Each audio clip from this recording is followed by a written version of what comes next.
Hey guys, so my name is Nissy Tee. Welcome back to my channel. First and foremost, I just want to say thank you to everyone who watched my last video. Obviously, I posted my first ever vlog about 2 weeks ago. Weeks ago. Hey. I need to stop that. It didn't really bang, did it? Nah. Yeah, I posted my first ever vlog about 2 weeks ago. As you could tell from that video, I was very excited. I literally was so happy to make my first vlog. In this video, I'm going to try and be more calm and tranquil, of course, but hopefully you will still enjoy the video, and hopefully I'm not as crazy as before. But yeah, let's get straight into it. The reason why I'm making this video is because I was having a conversation with a friend of mine last week actually, and we were talking, and basically, to kind of sum up the conversation, they basically said that they believe that racism is dead. They believe that racism doesn't exist anymore, that people pull out the race card far too much. People like to just use it as an excuse to be like, oh, it's because I'm black. Oh, it's because I'm this. Oh, it's because I'm that. And so I sat there and I listened to them and I listened to their opinion, and I thought, okay, right, yeah, no. I just want to clarify right now from the beginning of this video, racism is not dead. And if you think that racism is, I don't know what planet you are sitting on, because literally there is so much evidence around to suggest and to show that racism is still very much alive. And unfortunately, we still live in a very much racist society. Now, a lot of people might be thinking, okay, Nissy, like really, you know, this whole topic of racism is so annoying, it's not that deep, it's never that deep, like get over it, blah, blah, blah. I don't really think that's the case. You know, at the end of the day, if something is still a problem, you should find a way to tackle it. That's what I see, and that's what I believe. Just like, for example, cancer is still very much alive. Well, from what people say anyway, but we're not going to go into conspiracy theories. But cancer is very much alive. If in 10 years' time, the level of cancer decreases by a massive amount, fair enough. But it doesn't mean that people are going to stop trying to find a cure to cure cancer. Just like this is a problem. Racism is a disease. At the end of the day, we need to kill it. So we need to talk about it to try and find a cure. Now, one thing that I think contributes to all of this is ignorance. A lot of people are racist because they are ignorant. And sometimes it's sad because it's not even because they are doing it on purpose. Some people come from villages where they may have never even met a person of colour in their entire life. They may come from somewhere where the only people that they see every single day of their life are white people. So when they come across a black person, it's like, what the hell? Like, something went wrong here. Something's different. There's a malfunction. Literally, some people are like that. So, to some extent, you can't really blame some people for not knowing, for a lack of knowledge. That you can accept. However, what I cannot accept is when this ignorance, this kind of not being educated in terms of people of different cultures, different ethnicities, turns into disrespect and discrimination. If we even go back a little bit to kind of like towards the end of 2014, if we even look at the police brutality that was happening in America against black men, yeah, some people might have said, well, if they did the crime, then that's their problem. That should have happened, even if it was a white man, At the end of the day, we cannot deny the facts. Everything was there right in our face. At the end of the day, there were certain situations, and by the way, my heart goes out as well to all the family members, all the friends of the people who lost their lives to police brutality in America.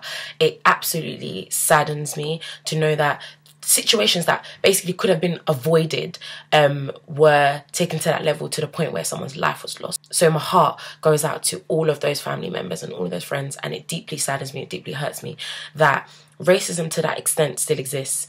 And if we take that, for example, if we take loads of different things, even friends of mine tell me all the time, young black men get stopped and searched all the time in the UK. This is here, right here, on our own doorstep.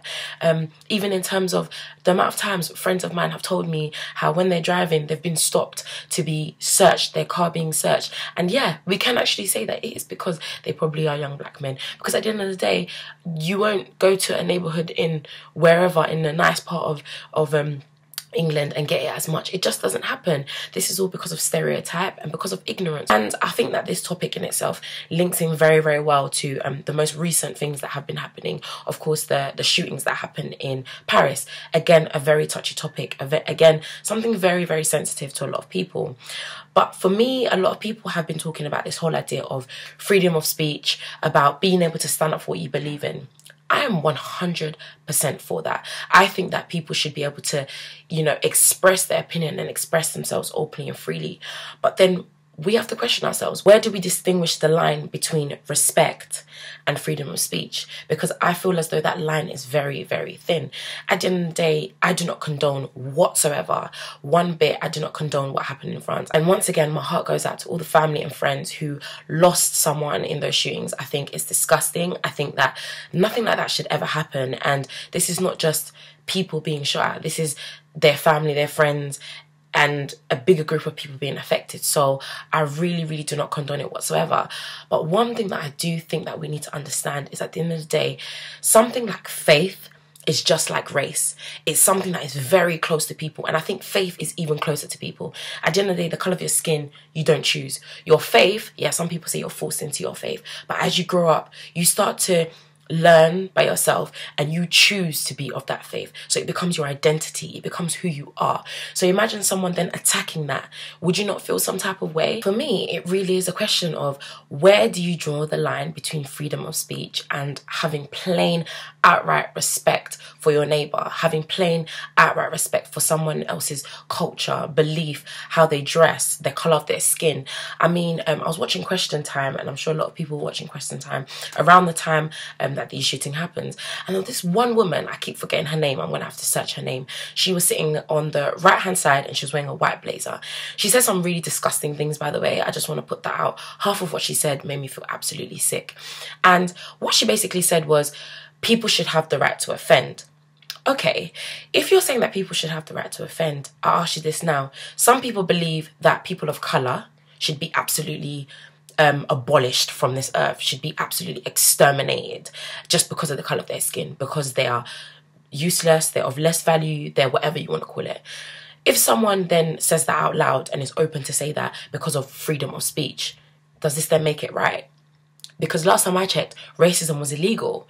But then if you're saying that freedom of speech should allow people to offend, and they know for a fact that that's going to offend someone, should we then allow them to sit there and say that? For me, respect definitely comes number one. And that's what we should be teaching ourselves. That's what we should be teaching each other. And that's definitely what we should be teaching our children and the next generations to come. At the end of the day, we live on one planet where there are millions, billions of people of different colour, ethnicity, eat different foods, speak different languages. And we might not always understand that, but with respect, we should learn that at the end of the day, we shouldn't sit there and think it's okay to offend someone because of what they believe in or because of the colour of their skin. So one thing that I definitely need to highlight is that all of these stereotypes, all of this, you know, racism, discrimination, it does extend as well from things that we watch on TV, we see on the news, we read in newspapers, etc. All of these things come from basic stereotypes or portrayals of what can be a minority of people, a tiny minority of people, but that's blown up to make it seem as though every single person from that background is like that. And that's one thing. If that's what you think, you need to go and reanalyze your life, because that's not the case. You can't generalize based on something that you see for 5 minutes on the news. You cannot generalize a whole bunch of people. And that's definitely one thing that I think that we need to do. At the end of the day, we need to kick down barriers, break down those doors. And no, I'm not trying to go all Malcolm X and Martin Luther King on everybody. I'm not trying to start a riot out here.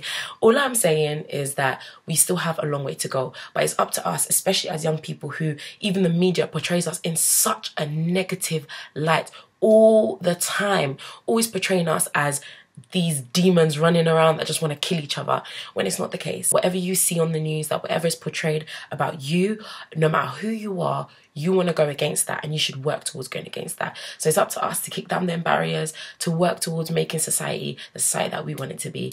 So yeah, that's enough from me. Thank you so much for watching. Once again, subscribe and share and like and blah blah blah. And I promise you, I'm going to try and fix this lighting, because the lighting really is terrible. Like, this lamp is not working out and it's making me all shiny in patches. I'm going to try and fix the lighting. I'm going to try and keep on improving. But thank you so much for watching. Share, like, subscribe. Tell everyone to watch the videos. And again, if there's anything that you want me to talk about specifically, hit me up, email me, or just let me know and I will talk about it. And yeah, hopefully in another about 2 weeks time I'll drop another video, hopefully on something interesting. So thank you so much for watching. Stay beautiful. Every day Nissy Tee have problem with hair, but you know, Nissy Tee switch it up, switch it up, switch it up, and just comb this hair, these stubborn hairs that don't want to come down. I proper don't think I'm okay. Like, I'm proper not.